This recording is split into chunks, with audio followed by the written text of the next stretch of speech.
Hello, good evening India daily देख रहे हैं आप। मैं हूं आपके साथ कंचन जिस्मानी। स्वागत है आपका हमारे खास शो वर्ल्ड एट 4 में। शो में हम बात करेंगे दुनिया की बड़ी खबरों की, वो बड़ी खबरें जिनका सीधा असर दुनिया के हर देश को पड़ता है। हम आपको ले चलेंगे दुनिया के कोने कोने में और बताएंगे क्या कुछ आपके लिए आज खास है। लेकिन आज हम बात करेंगे ऐसी खबर की जो इस वक्त दुनिया के सबसे ज्यादा ट्रेंड कर रही है। हम बात करेंगे भारत के पड़ोसी मुल्क नेपाल की। आपको यह भी बताएंगे कि नेपाल आखिर क्यों सुलग रहा है, नेपाल के नागरिक नेपाल की सरकार से क्यों नहीं खुश है। क्या सिर्फ ये सोशल मीडिया का गुस्सा है या जनता परिवर्तन चाहती है। जेन ज़ी की ताकत ने यह दिखा दिया कि यूथ आज के वक्त में कितना ज्यादा इंपॉर्टेंट है, किसी भी देश के लिए क्यों ना हो। जेन ज़ी की ताकत के आगे ओली सरकार को सरेंडर करना पड़ा है।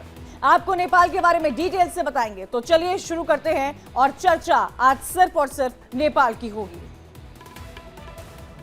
इन सब के बीच में आपको यह भी बता दें कि जिस तरह से नेपाल से खबरें सामने आ रही है, नेपाल में सोशल मीडिया बैन है। ओली सरकार को भारी पड़ गया है। सोशल मीडिया बैन होते ही नेपाल पूरी तरह से जल गया था। इस बैन के खिलाफ सड़क से लेकर संसद तक जेन ज़ी उतरे थे। दूसरे दिन भी नेपाल में जेन ज़ी का प्रोटेस्ट लगातार जारी रहा था।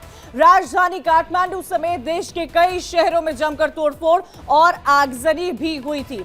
इन सब के बीच में आपको यह भी बता दें कि जेन ज़ी ने नेपाल के होम मिनिस्टर के घर को आग के हवाले कर दिया है। वहीं देखते ही देखते नेपाल के राष्ट्रपति के घर पर भी आग लगा दी गई। तस्वीरें आपको दिखाएंगे, वो तस्वीरें देखिएगा और समझिएगा कि कितना हिंसक रूप आज कल नेपाल में देखने को मिला है। तस्वीरें देखिए, इन तस्वीर को देखिए और आप समझिए। जो तस्वीर आप देख रहे हैं ये नेपाल की तस्वीर है। ये तस्वीर नेपाल के युवाओं की है। ये तस्वीर जेन ज़ी की है। ये तस्वीर है जो बयां करती है जो नेपाल की गवर्नमेंट की तरफ से सोशल मीडिया को बैन करने का आदेश आया था, उसके खिलाफ क्या विरोध हो रहा है। ये भारी भरकम भीड़ देखिए, पुलिस कुछ कर ही नहीं पा रही है। पुलिस छोड़िए, वहां की सरकार इस वक्त इस्तीफा दे चुकी है। पीएम इस्तीफा दे चुके हैं, मंत्री संतरी हर कोई इस्तीफा दे चुका है। आगजनी की तस्वीरें देखिए। पूर्व पीएम पुष्पकमल दहल और शेर बहादुर देउबा का घर भी प्रदर्शनकारियों ने जला दिया था। हालात पूरी तरह से आउट ऑफ कंट्रोल हो चुके हैं। ओली सरकार लगातार लोगों से शांति बनाए रखने की अपील कर रही है, लेकिन वहां पर शांति नहीं है। प्रदर्शनकारियों का प्रदर्शन देखिए, कितना ज्यादा ये प्रदर्शन जो है वो उग्र हो गया है। क्या प्रेसिडेंट हाउस, क्या फाइनेंस मिनिस्टर हाउस, क्या हेल्थ मिनिस्टर हाउस, हर किसी ने वहां पर सरेंडर कर दिया है। प्रदर्शनकारियों ने नेपाली कांग्रेस के ऑफिस में आग लगा दी है।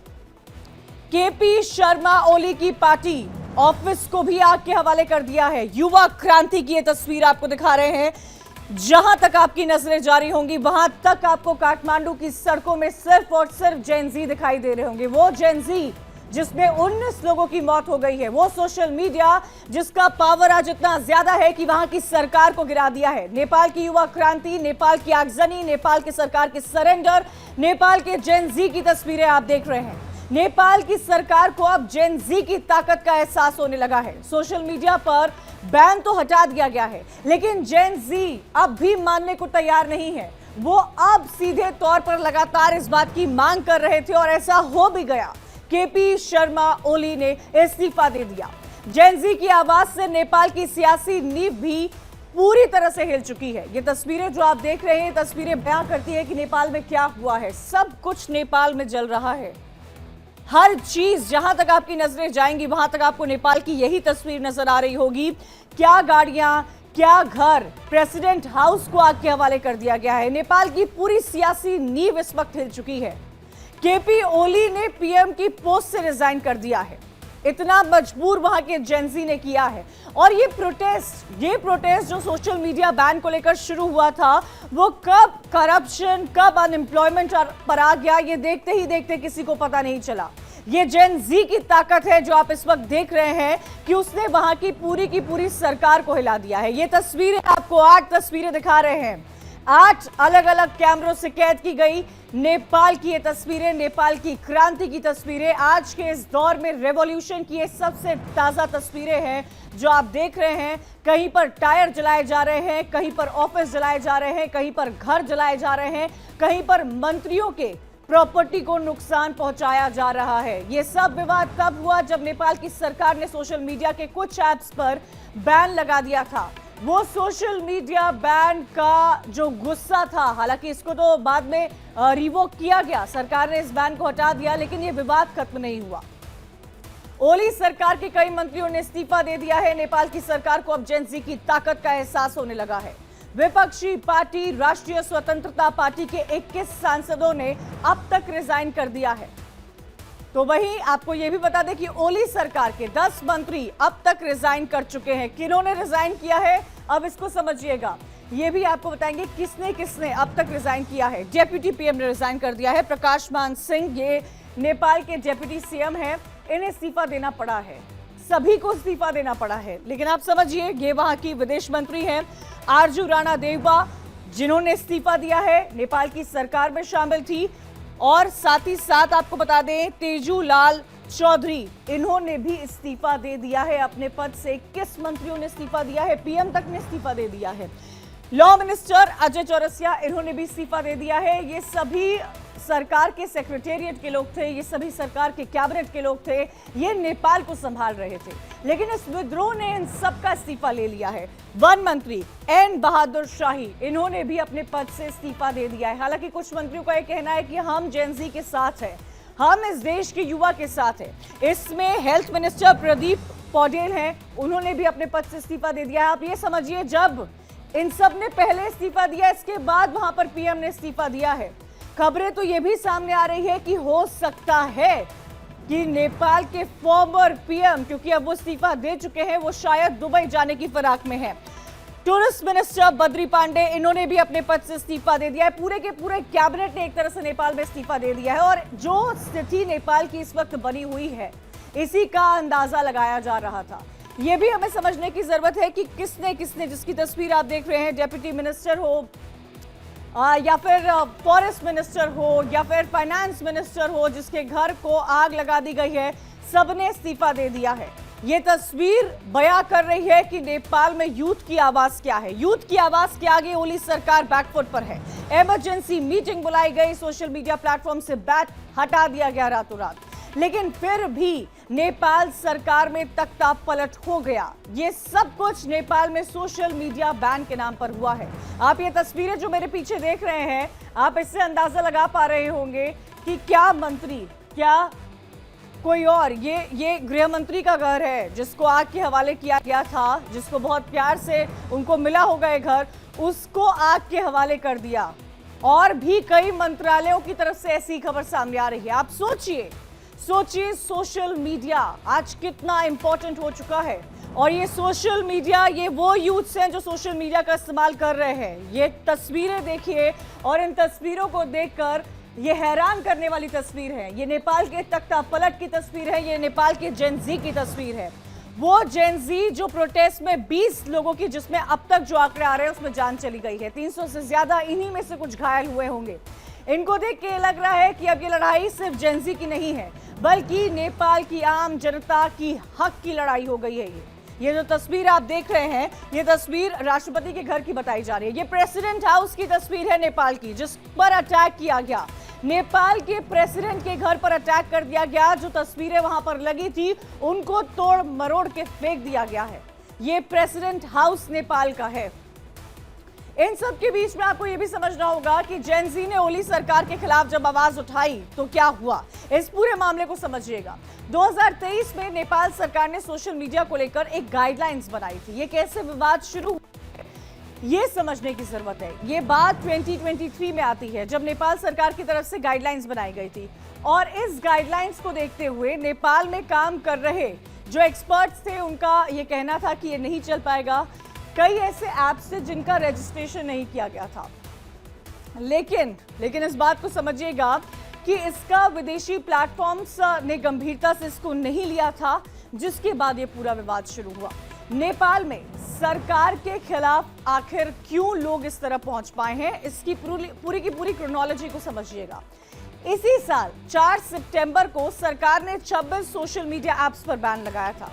गवर्नमेंट की तरफ से कहना था कि वो कंपनियां जो नेपाल में आए वो ऑफिसेस खोलें, जितनी भी फॉरेन कंपनीज हैं उनको नेपाल में रजिस्टर कराना पड़ेगा और जितनी भी गड़बड़ी हो रही थी उन गड़बड़ी को रोकने के लिए एक सिस्टम को बनाए।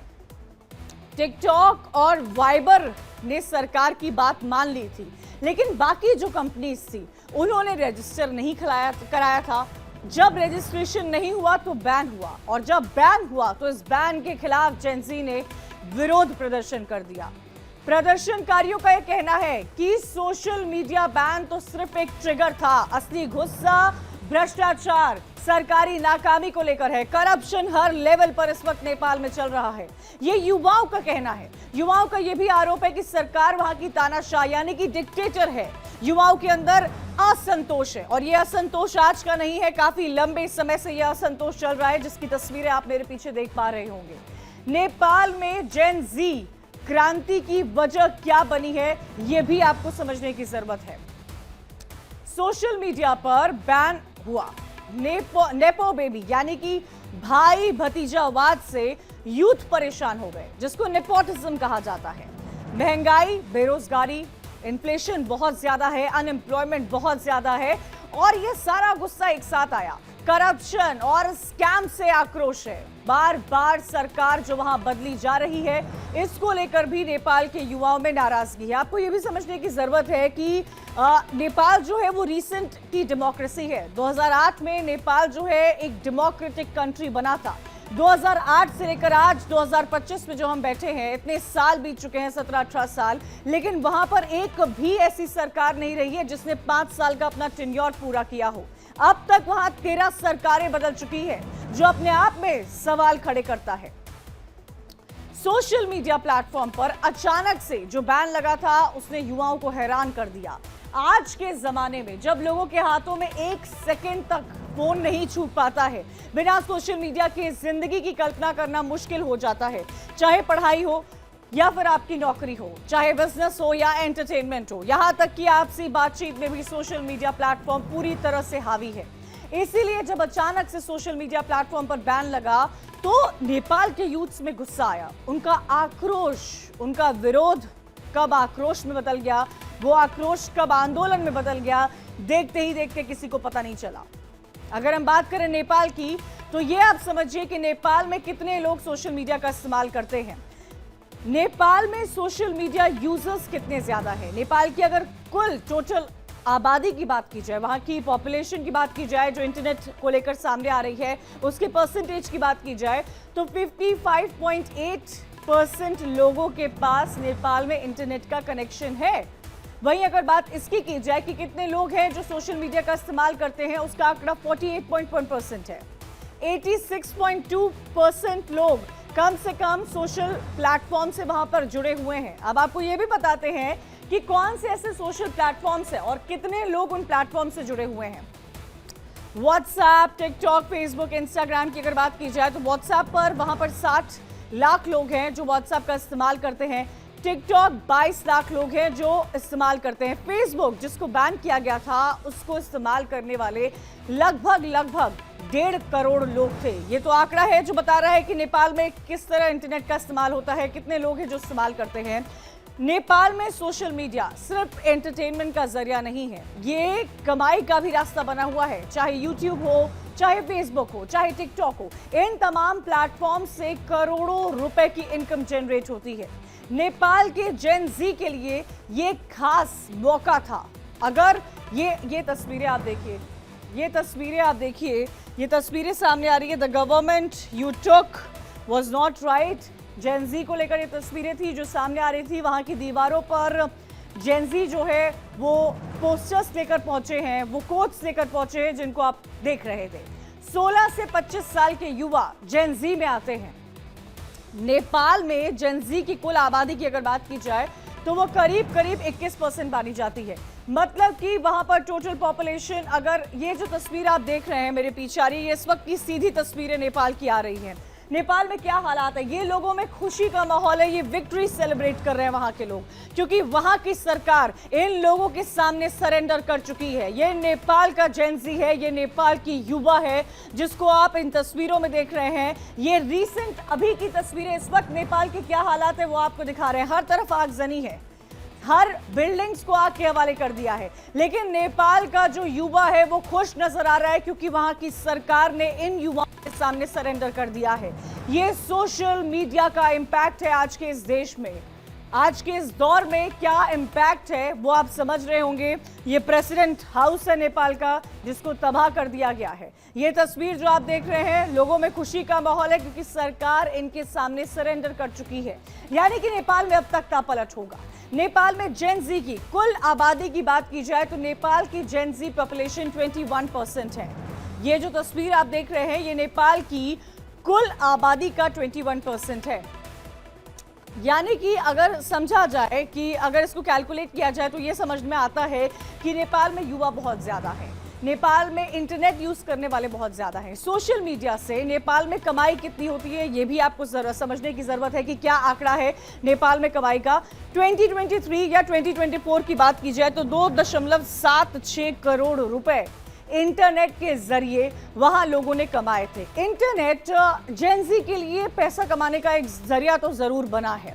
और क्या आंकड़े हैं, क्या फाइनेंस है, क्या मैथमेटिक्स है, ये आपको बताने की कोशिश कर रहे हैं। ये जो आंकड़ा आप मेरे लेफ्ट में देख रहे हैं ये दर्शाता है कि वहां पर सोशल मीडिया से करोड़ों रुपए की कमाई लोगों ने की है। कुछ कंटेंट क्रिएटर्स हो सकते हैं, कुछ इन्फ्लुएंसर्स हो सकते हैं, लेकिन उन सब ने नेपाल में उन युवाओं ने जो आज प्रोटेस्ट कर रहा है उन्होंने सोशल मीडिया के जरिए पैसे जरूर कमाए हैं। उसका आंकड़ा भी आप देख रहे हैं।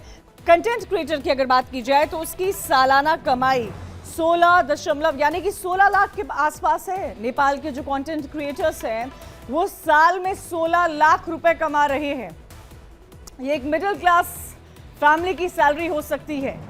और जो लोग सैलरी नहीं है वो अपने आप से अगर 16 लाख कमा रहे हैं तो उनमें गुस्सा था कि सरकार ने क्यों बैन कर दिया ये एप्स।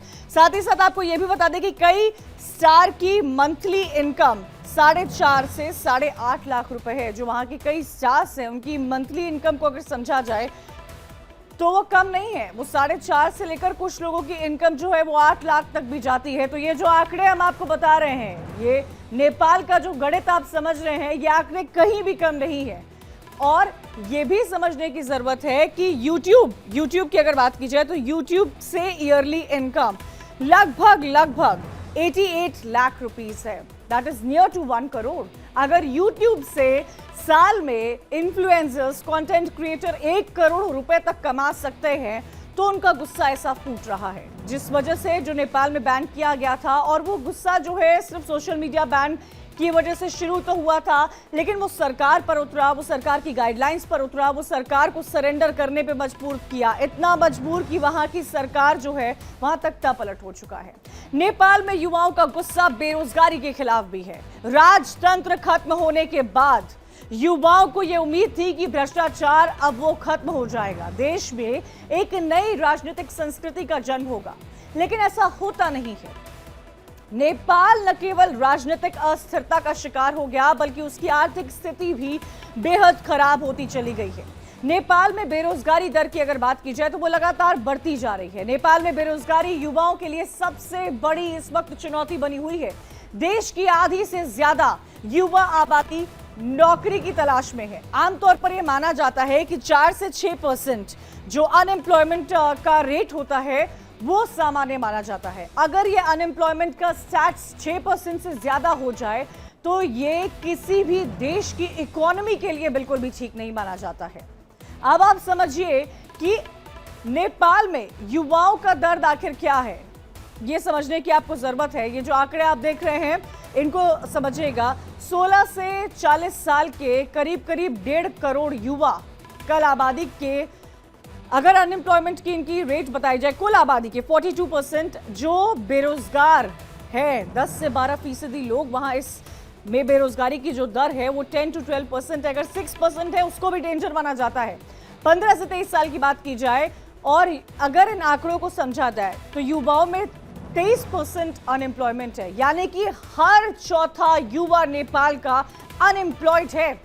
रोजगार के पलायन करने वाले लोग, यानी कि एम्प्लॉयमेंट की वजह से जो लोग पलायन करते हैं वो 54% है। ये किसी भी देश के लिए बहुत बड़ा आंकड़ा होता है। 2023 का आंकड़ा सुनिएगा। 2023 में पलायन करने वाले 1 लाख युवा थे। 8 सालों में नेपाल छोड़ने वालों की संख्या 75% बढ़ी है। और ये सब तब हुआ है जब नेपाल में डेमोक्रेसी है, जब नेपाल में मोनार्की खत्म हो गया। पहले नेपाल में राजा चला करता था, राजा का कल्चर हुआ करता था। 2008 में वो सब खत्म हुआ, लोगों में जोश था, लोगों को ये लगा था कि आने वाले वक्त में नेपाल की संस्कृति, नेपाल की सियासत बदलेगी। लेकिन पिछले 8 सालों में नेपाल को छोड़ने वालों की संख्या 75% बढ़ी है। ये बहुत बड़ा आंकड़ा है।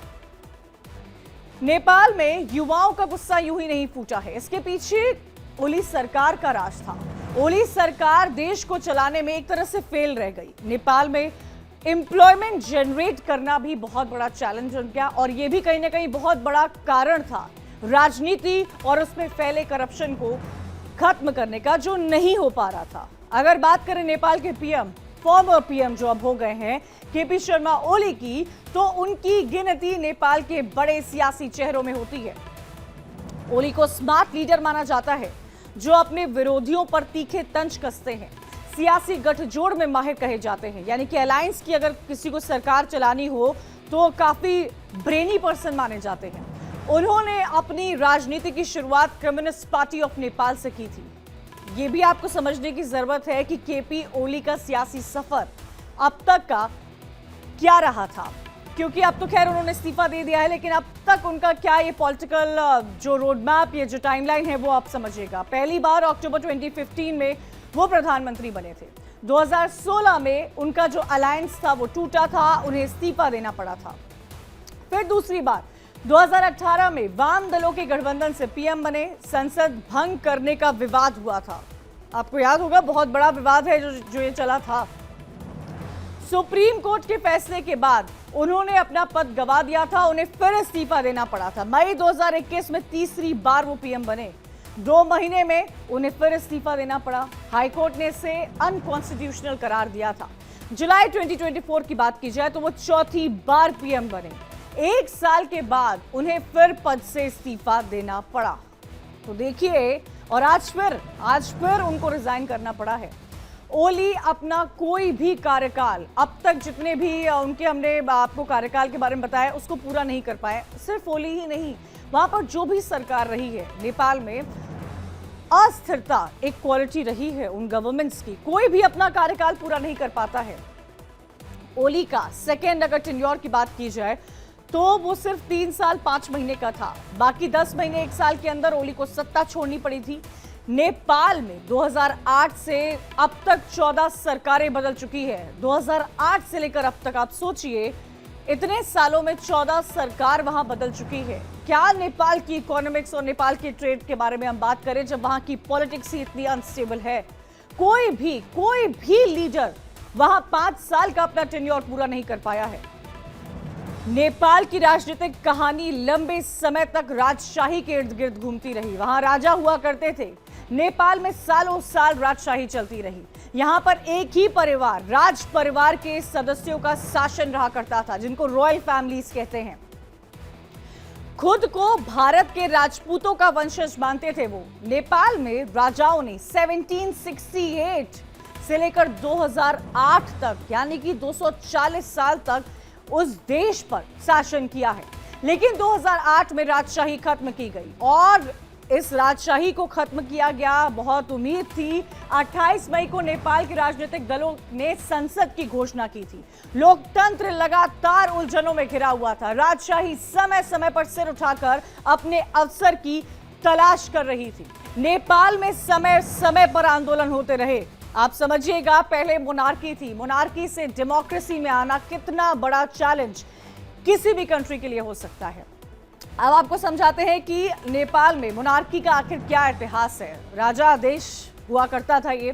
1996 में राजशाही के खिलाफ आंदोलन हुआ। माओवादी विद्रोह का मकसद था राजशाही को खत्म करना। 2006 की बात की जाए तो उस साल बड़े पैमाने पर जन आंदोलन हुआ था। राजा ज्ञानेंद्र शाह को सत्ता छोड़ने पर लोगों ने मजबूर किया था। 28 मई 2008 वो दिन था जब नेपाल में गणराज्य की घोषणा की गई थी। राजा का पद ही उस देश में समाप्त हुआ था। मोनार्की खत्म हो गई थी। बहुत बड़ा दिन था नेपाल के लिए, दुनिया के लिए बहुत बड़ा दिन था। रामवरण यादव तब पहले राष्ट्रपति बने थे। ये नेपाल का इतिहास है जो दर्शाता है कि नेपाल में जब राजतंत्र चला करता था तो किस तरह चला करता था। रॉयल फैमिलीज आज भी अपने आप को वहां रॉयल समझती हैं। राजशाही खत्म होने के बाद बार बार सरकार बदलने के चलते आर्थिक विकास की जो स्पीड है वो नेपाल में हमेशा धीमी रही है। अगर बात करें नेपाल की तो आज नेपाल लग्जरी एडवेंचर डेस्टिनेशन बनकर उभर रहा है। हिमालय की गोद में बसा हुआ है, बेहद खूबसूरत है ये देश। नेपाल में पर्यटन अर्थव्यवस्था का एक बहुत बड़ा हिस्सा है। हर साल नेपाल में कई विदेशी टूरिस्ट जो है वो आते हैं, जिससे रोजगार बढ़ता है, लोकल बिजनेस को भी बढ़ावा मिलता है। टूरिज्म के चलते नेपाल में दुनिया ने अपनी पहचान बनाई है। ये आप उस खूबसूरत नेपाल की तस्वीर देख रहे हैं जिसको आज आग के हवाले किया गया है, जिसको आज का ये युवा, आज की ये जेन ज़ी ने जला दिया है। अगर हम बात नेपाल की करते हैं, नेपाल की टूरिज्म की करते हैं, नेपाल के इंफ्रा की करते हैं, नेपाल के डिपार्टमेंट की करते हैं, तो नेपाल की जीडीपी समझना भी बहुत जरूरी हो जाता है। सिर्फ टूरिज्म से नेपाल को कितना फायदा होता है ये आप समझिएगा। जीडीपी 42.91 बिलियन अमेरिकी डॉलर है। जीडीपी में टूरिज्म सेक्टर का 8 से 10% का योगदान है। ये बहुत बड़ा योगदान है, इसे हल्के में नहीं लिया जा सकता है। 1.5 से 2 लाख लोगों को इसी चीज से वहां रोजगार मिलता है। ट्रैकिंग गाइड हो, राफ्टिंग हो या फिर होटल स्टाफ हो, इन सबको इस चीजों से रोजगार मिलता है। नेपाल में एक से बढ़कर एक टूरिस्ट स्पॉट है जहां लोग आते हैं। काठमांडू की अगर बात की जाए, नेपाल की राजधानी अपने शाही इतिहास के लिए जानी जाती है। इसी के साथ काठमांडू में पशुपतिनाथ मंदिर, बौद्धनाथ टूरिस्ट को अट्रैक्ट करता है। ये तस्वीरें भी आपको पशुपतिनाथ मंदिर की आप ये तस्वीर देख रहे हैं, बहुत मान्यता है इस मंदिर की। इस मंदिर की मान्यता अपने आप में है और सिर्फ नेपाल के ही लोग नहीं, मैं आपको बता दूं भारत से भी कई सारे लोग जाते हैं, विदेशों से लोग यहाँ पहुंचते हैं मंदिर में दर्शन करने के लिए। कहते हैं पशुपतिनाथ में आप जो मनोकामना लेकर जाते हैं वो पूरी हो जाती है। ऐसे ही बौद्धनाथ टूरिस्ट को अट्रैक्ट करता है। बागमती नदी के तट पर भगवान शिव को समर्पित एक हिंदू तीर्थ स्थान है। मंदिर में भगवान शिव की 5 मुख वाली मूर्ति है। महाशिवरात्रि और हिंदू त्योहारों पर लाखों भक्त जो है वो दर्शन करने पहुंचते हैं। पशुपतिनाथ मंदिर एक धार्मिक स्थल नहीं है, बल्कि काठमांडू की संस्कृति और ऐतिहासिक पहचान भी है। वहीं माउंट एवरेस्ट दुनिया की सबसे ऊंची चोटी कही जाती है। यहाँ पर लोग ट्रैकिंग के लिए जाते हैं। ट्रैकिंग के लिए काफी फेमस है, ये भी नेपाल में ही है। नेपाल सरकार हर माउंटेनियर के लिए एक एवरेस्ट क्लाइंबिंग परमिट के रूप में फीस लेती है, जो कि 11,000 से लेकर 15,000 अमेरिकी डॉलर है। ये फीस सीधे के सीधे सरकारी खजाने में जमा होती है। नेपाल की संस्कृति भी बहुत विविध है। वहां पर हिंदू और बौद्ध धर्म पर संस्कृति आधारित है। यहाँ की संस्कृति, धर्म, परंपरा, कला, संगीत बेहद खूबसूरत है और यही खूबसूरती नेपाल को दर्शाती है। लेकिन आज जो हम तस्वीर देख पा रहे हैं वो अलग है। आज नेपाल सुलग रहा है, नेपाल धधक रहा है। नेपाल के युवा सड़कों पर उतर आए हैं। जो सोशल मीडिया बैन को लेकर प्रदर्शन स्टार्ट हुआ था वो कब हिंसक हो गया किसी को पता ही नहीं चला। आज की जेन ज़ी की ताकत यह है कि एक देश की जेन ज़ी ने एक देश की सरकार को हिला दिया है। वहां की सरकार सरेंडर कर चुकी है, हर मंत्री ने वहां इस्तीफा दे दिया है। ये आज जेन ज़ी कर रहा है। इसी के साथ मेरे साथ आज वर्ल्ड एट 4 में इतना ही। कल फिर होगी आपसे मुलाकात किसी बड़ी अंतर्राष्ट्रीय खबर के साथ। आप देखते रहिए इंडिया टीवी।